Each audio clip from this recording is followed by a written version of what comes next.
Why is it so hard? Because I refuse the help from everyone. From Yomadeya, from Nocticula.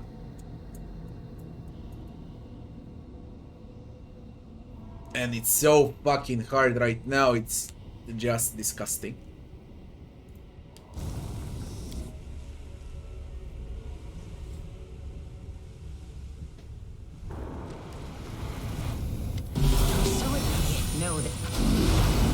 The shadows. Doubt is the heart's greatest challenge. I'm always open to ideas. Prove my worth.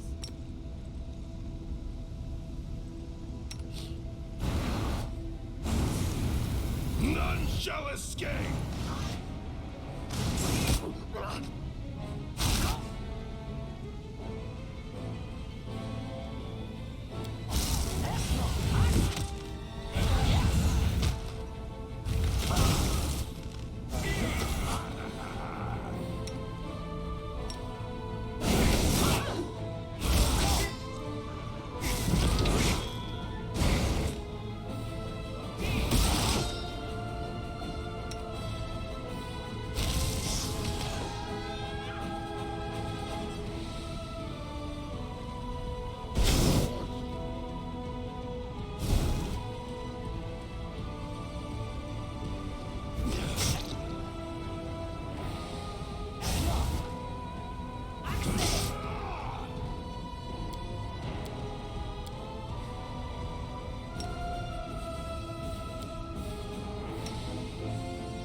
Is irrational.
You've crossed the wrong mongrel. Man, what the fuck happens if you refuse help from Nocticula and Yomadeya?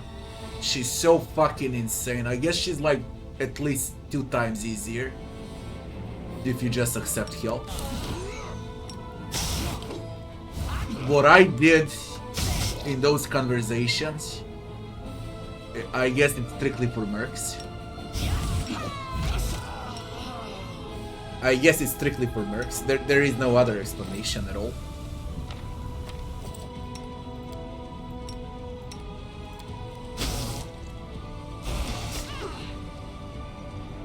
You won't survive.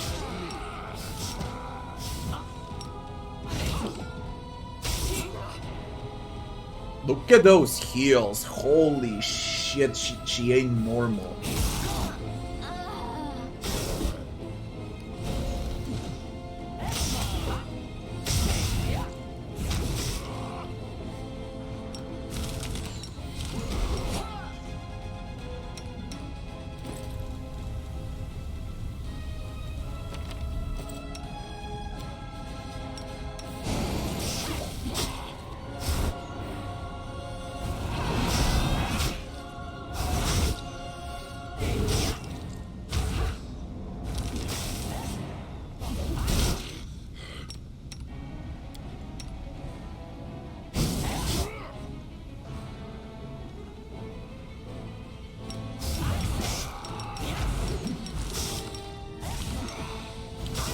Heal for 2000 again, you piece of shit. Heal again. I wouldn't be surprised.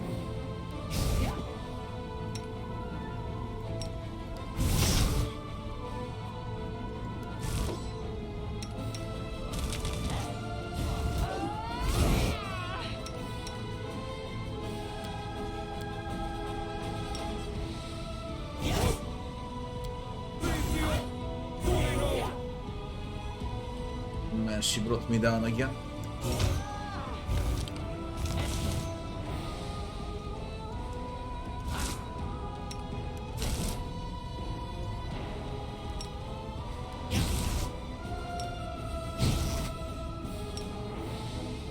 I will resist.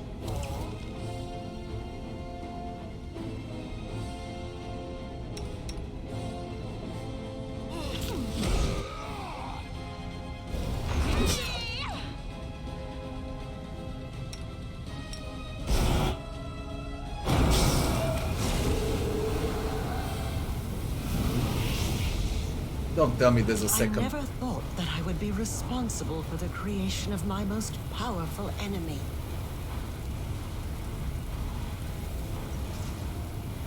I can see you, Suture. Show yourself.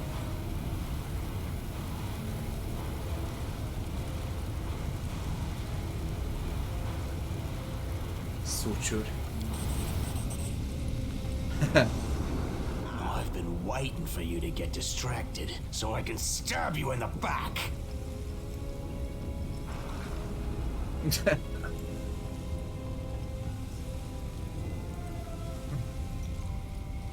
I uncovered your plan. The spells in this chamber, they're designed to kill you if something goes wrong. You've been preparing for this outcome from the start, am I right?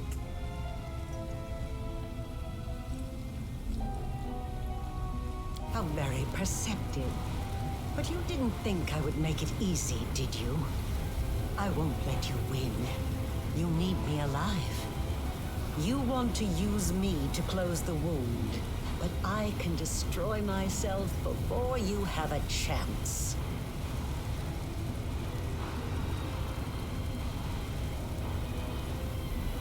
Arielu, this is madness, an act of evil, and it's absolutely pointless. You won't accomplish anything. Is this really how you wish to go? Don't do this. You're right. I won't gain anything from this. So what now?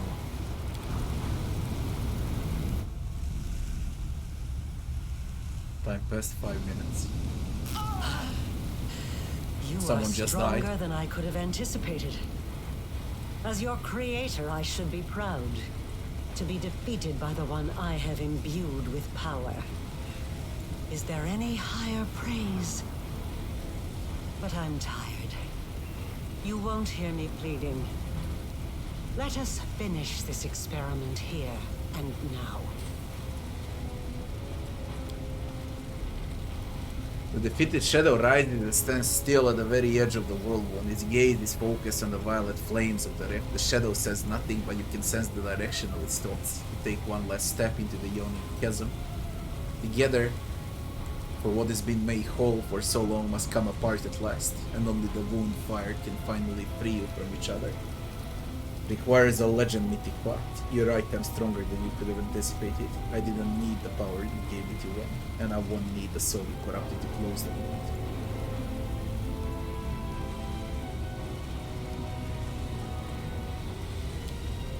The shadow turns to look at you, without menace or fear, simply waiting. Indeed.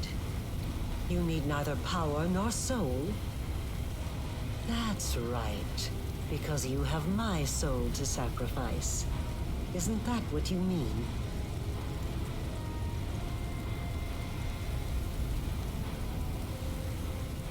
No, I won't even require your life. To close the wound, one needs to split the soul of Keen too, correct?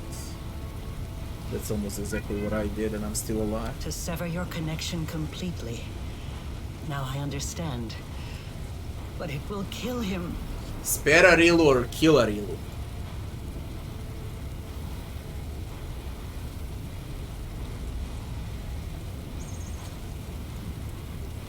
I don't need your life, Arilu. Do what you will with it. I will close the wound myself. All it takes is a step beyond the edge. is that supposed to be merciful? Why would I want this life? Why, when everything I've lived for will be gone? I'm walking away and leaving everything as it is. Requires a legend mythic path. Step into the wound with a shadow, just a step beyond the edge. Jesus Christ. In the strange space that you found yourself in, the shadow takes the form of a human teenage boy. I'm tired, will you let me go? Part with the shadow. Kill the shadow once and for all. Do you know where we are? We must be inside the wound. Or maybe inside ourselves or both. I don't know. What happens now? You wanna be free of me and I wanna go. Our bond is almost gone now. There's one last thread left. Once it breaks, we won't be connected anymore. And the Worldwound will cease to exist. After all, Golarion and the Abyss are stitched together by the same thread that linked your soul and me. Where do you wanna go? I don't know, almost no one before. Now I'm someone again. I'm not a living soul. Where will I go? Even I don't know. Part with the shadow. I hope you're headed for the River of Souls and Pharasma's judgment. I promise to remember you, but that is oblivion, so I'll forget everything soon. I'll become planar essence, or maybe I'll be reborn as some other worldly creature. But I won't remember. Either way, my time is up. I'm going, I'm fading, and you're now free.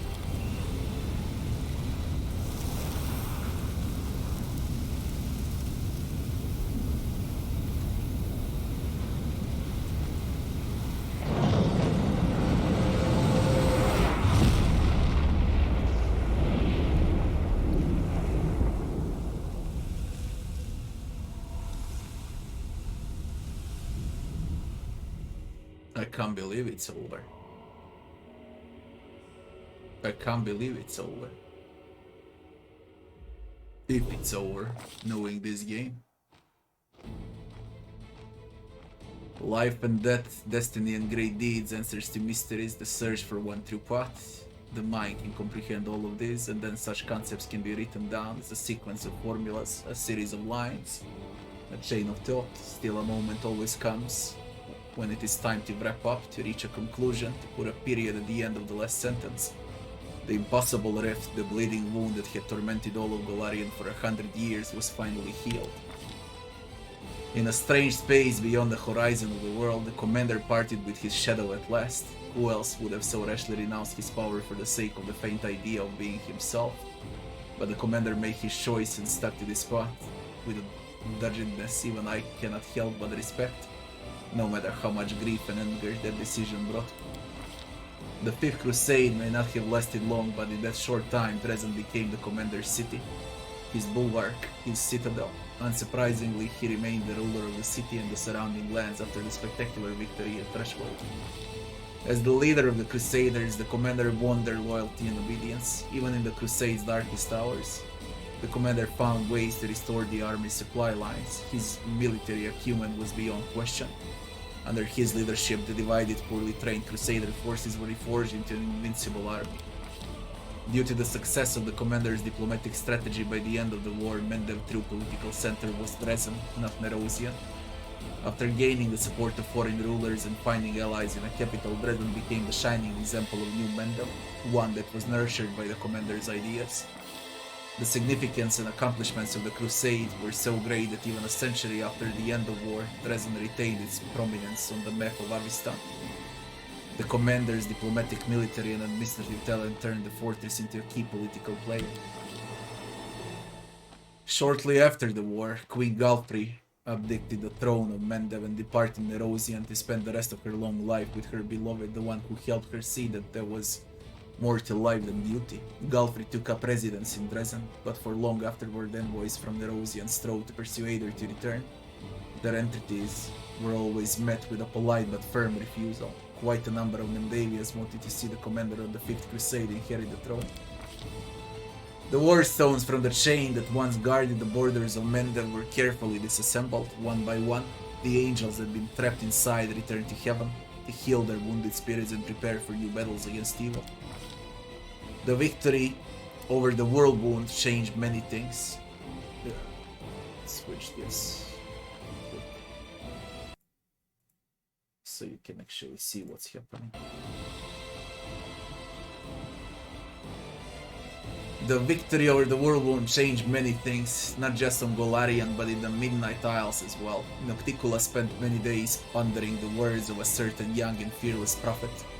Before long, the Lady in Shadow openly renounced her realm and named herself the Redeemer Queen. She became a Redeemer Queen.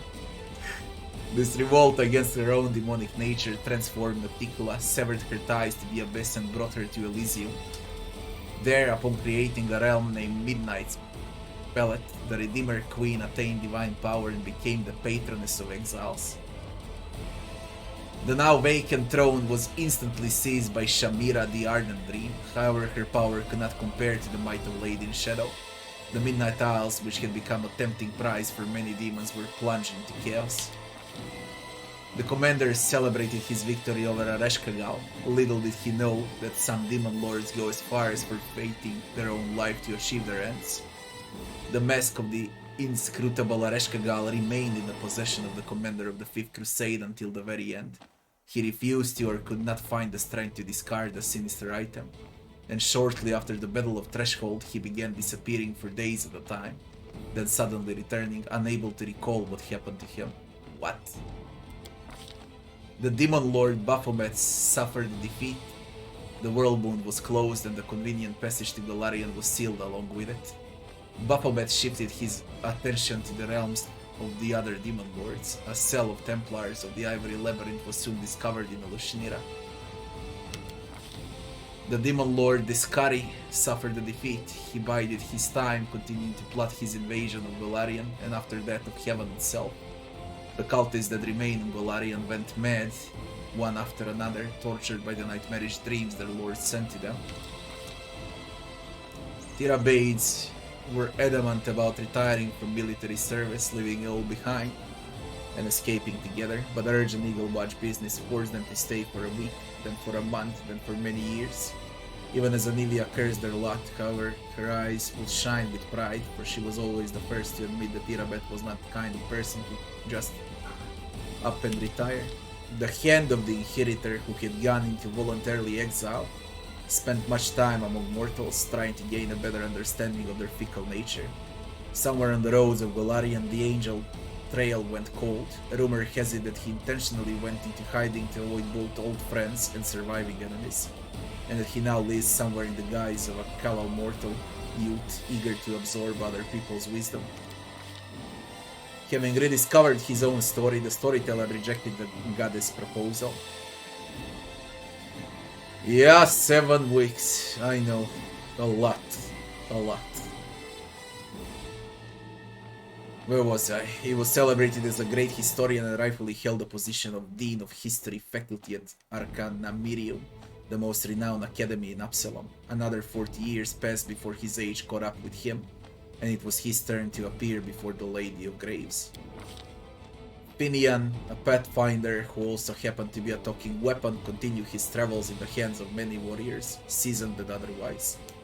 Throughout the following centuries, he was lost in a battle on a number of occasions, only to be found again in some fantastical treasure room on the other side of Golarion. Once again, Scylla heard the call of the open road. Even a valiant paladin can be prone to self-doubt, and after everything that had happened to her, Scylla wanted to sort out her conflicting thoughts and emotions on her own. Once the war ended, Camellia grew bored and irritable. Shortly afterwards, on a moonless night, she vanished. That event was preceded by a futile attempt to drive a dagger into the former commander's heart. About a month later, an assassin by the name of Mireia arrived in Varisia. She had few things in common with the missing woman apart from a fondness for cutting the hearts out of her victims. Horgus Guerm never saw his daughter again. After the end of the Fifth Crusade, he sold his estate and left for Cheliax, where he successfully married, thus continuing the Guerm line. Having properly fulfilled his duty to the mongrels and his surprise avoided death, Len was suddenly faced with a choice: what to do with his life now that it wasn't going to end anytime soon.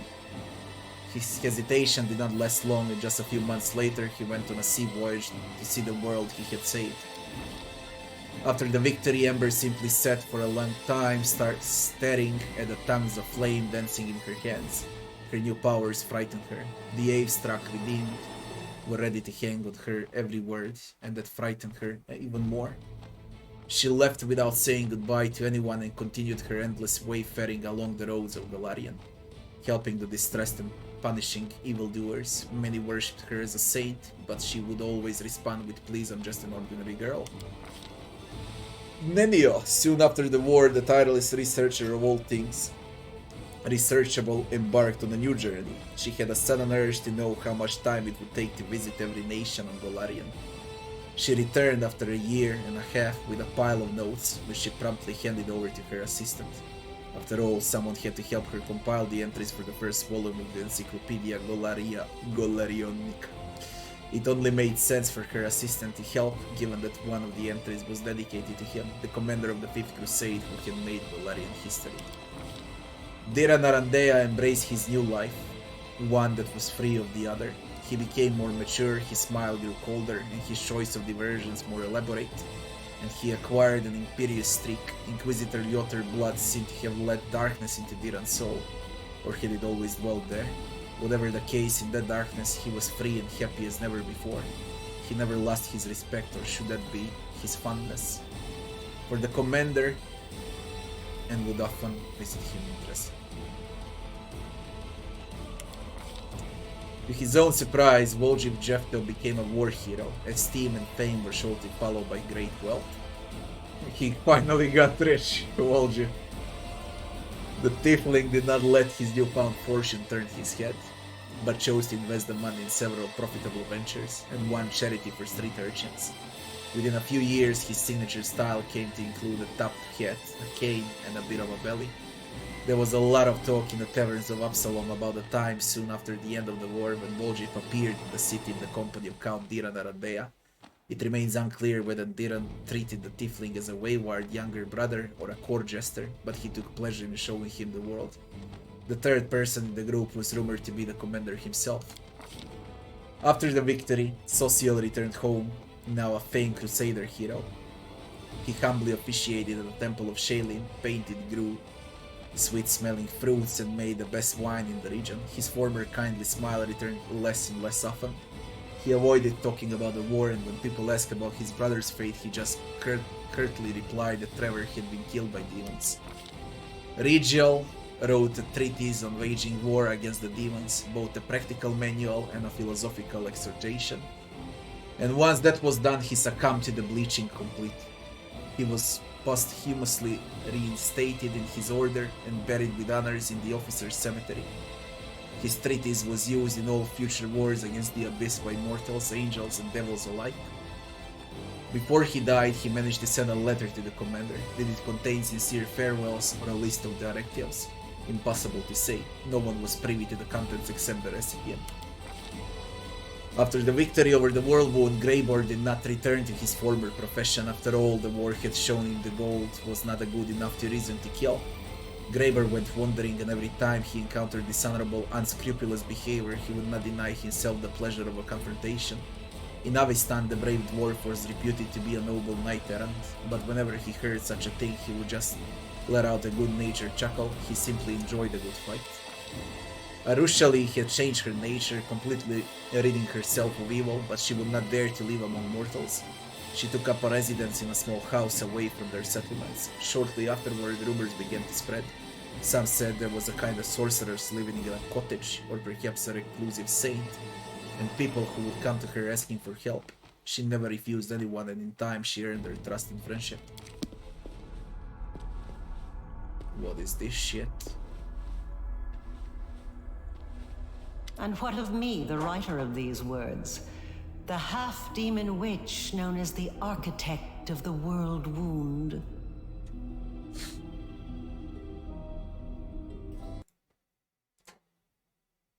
Areelu survived in my playthrough, by the way.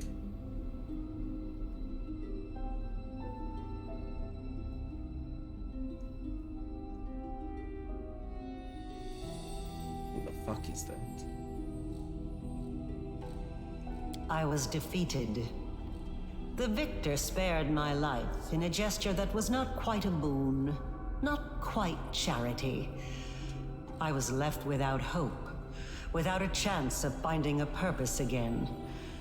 I lived out my remaining days in an isolated cottage, far from everyone, needed by none, discovered by none.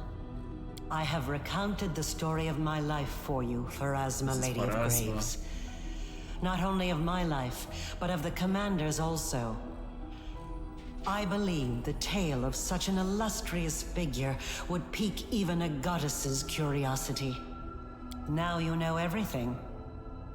I await your verdict, goddess. So, all that narration, okay. This is the story of Areelu Vorlesh, by the way. She explains everything how it happened to Pharasma, which means that Arilu died, okay?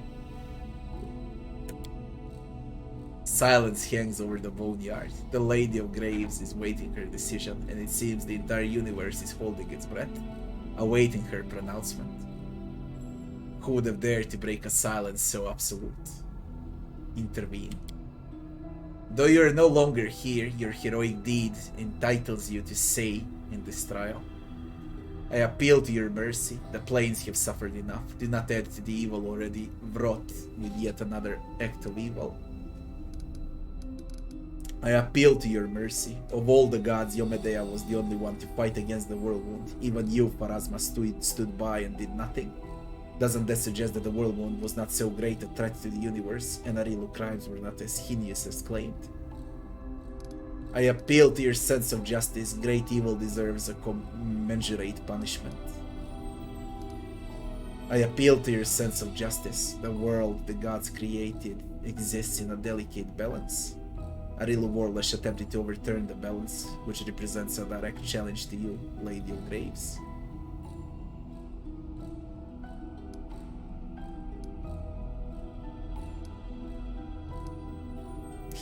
I'm gonna go with Lore Religion. I picked a perfect character for this final thing.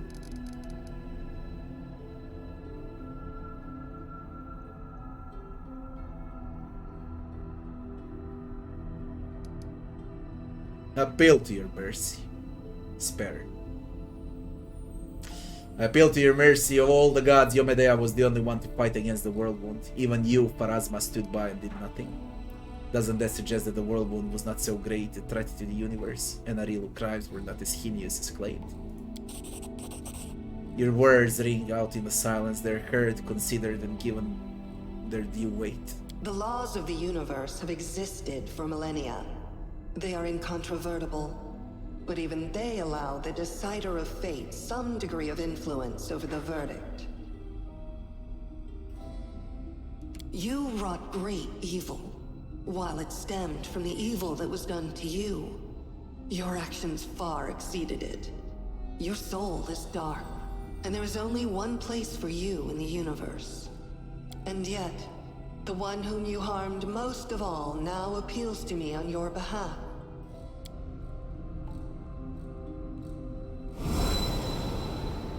I shall send you to the Maelstrom, the plane on the edge of the world. A place to which the gods' gazes do not stray. There you will find yourself. Or you will perish in the whirlwind of chaos that is your soul. So be it. Holy shit, what on earth if she really hates her, hey? This was the polite judgment, alright? Imagine the other way. Now you, the mortal who has risen so high as to stand boldly in the presence of the goddess of fate. You have done the impossible, and you will be remembered as long as this universe exists. Go, live out the rest of your life. I look forward to tales of your future deeds. Pharasma prolonged their life, goddammit. Pharasma prolonged their lives as a legend. So, you live longer as a legend than as any other mythic path. It turns out mortal is the best way.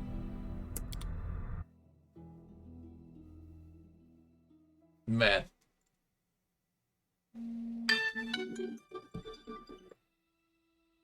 That's it.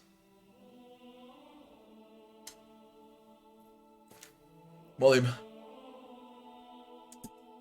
Aha. Ajde. Aha.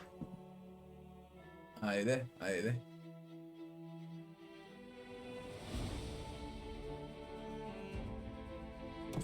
Guys, I need to get out. I finished just on time, goddammit. People, it was a fucking blast. It was a blast. Really, it was. Although that final part was really fucked up. But what can you do? I still believe that Kenabres was the best out of all, you know. It was a huge challenge. We did all fights on both hard and unfair. I'll definitely play this game when a lot of patches come, okay? The next game is gonna be Wasteland 3. So what I'm gonna do next, I might do some builds for my YouTube channel. We'll see if I have will to do it. That's the first thing. Because I need to create mercs and test them out. And I will do a review for the game. But the next stream is gonna be with Wasteland 3. And all of its DLCs. That's what I wanna play next. All in all, the game was great. I want them to patch the game. I want them to fix the game. I want to see those DLCs. And I want to play a perfect version of this game. To have another run immediately, I'd rather wait. At least for a month or two. But all in all, this was the longest game I played in my life. By far. I don't know if I'll take a day off, if I'll stream tomorrow. I really don't have a fucking clue, to be honest. I spent 374 hours, 375 hours in a game. 40 out of 65 achievements unlocked. Because I switched difficulties, I haven't received the achievement. God damn it. For unfair. When you switch difficulties, you don't receive achievement.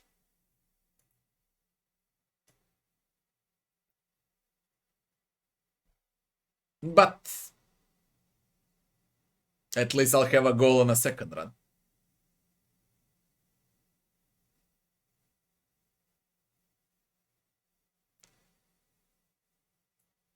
It was a blast. It was really a blast. Okay, what I'll do, I'll also release all of those boss fights starting from tomorrow on my YouTube channel. I need to cut and edit them, but I'll release them all. From the hand of the Inheritor to Areshkagal to all of these disgusting fights. And the next stream is gonna be Wasteland 3. People, it's 9 AM. I need to get out to collect some stupid package. I just received a phone call. So, I'll need to end. Guys, thanks for watching. And I'll be seeing you back soon, I guess. Check the YouTube channel now. I'll release a lot of new videos over there in the next few days. The next stream, Wasteland 3. Could happen tomorrow. If not, then in 2 days from now. That's it, people. See you back soon.